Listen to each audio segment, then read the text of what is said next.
Have you ever wondered, are there any classes in the game that are good at both sowing and farming? The answer is pretty simple, yes.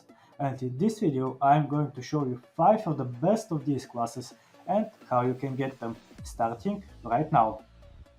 Taking number 5 in this rank list, this class is actually very old, but in my opinion one of the best rep 10 classes, the Troll Spellsmith.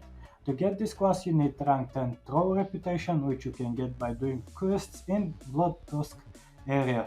It is not really that hard to get. Quests in Blood Tusk give about 400 reputation and you can do them over and over.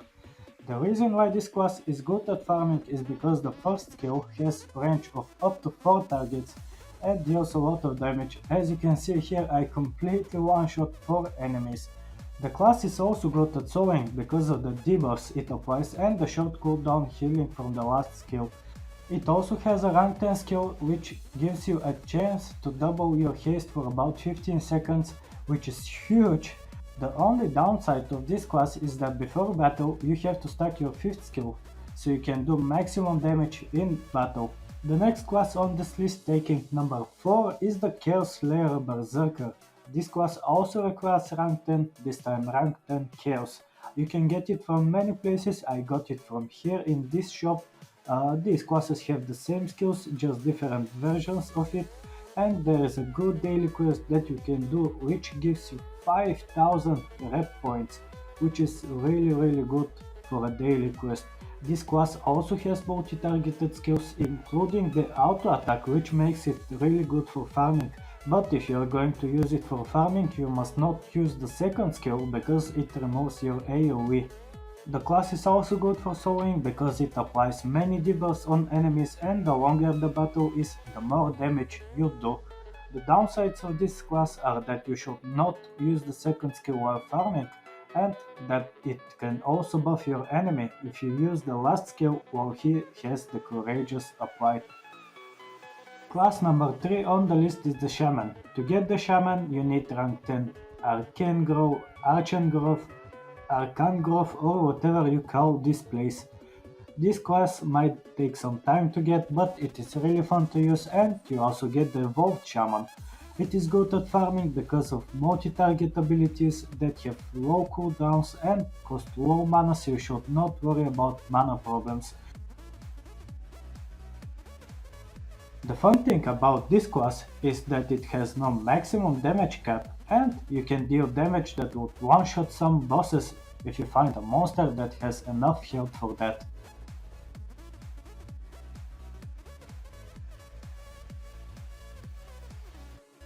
Place number 2 is for the class named Like and Subscribe. We are at the middle of the video, and if you enjoyed so far, make sure you like it. If you don't want to miss out any future videos that can help you become a better player, consider subscribing to the channel. You will also not miss out any polls that you can vote on to decide which video is next. And now place number 2 is for the Lightcaster. The Lightcaster is a very good class. You can get it in the Celestial Realm by completing quests, and it costs only 1k ACs. Unlike the other classes, this class can attack only one enemy, but it has low cooldowns and high damage, which makes it good at farming. It is even better at sowing because of applying debuffs, doing high damage and healing. The thing with the Shaman and longer fight equals more damage is the same with the Lightcaster, which makes it very good for sowing bosses. The bad thing about this class is that it cannot attack a group of enemies at once like the previous classes in this video. The first place in today's top 5 best classes for farming and sowing goes to Archpaladin. If you want to get this class, you will have to complete a long quest line that requires a lot of patience, but it is worth it. Archpaladin is a great class for farming because of 2 of his skills having AoE and dealing high damage, and is one of the best sowing classes in the game because it has huge debuffs, buffs, healing, and does high damage. Archpaladin also deals bonus damage against undead enemies. That's all for this video. If you have any ideas, type them in the comments below. Also, tell me what do you think about these classes and do you agree with my list. Again, if you don't want to miss out any future videos like this one, make sure you subscribe and hit the bell. I'm leaving you with this character page of a player and this video. See you next time.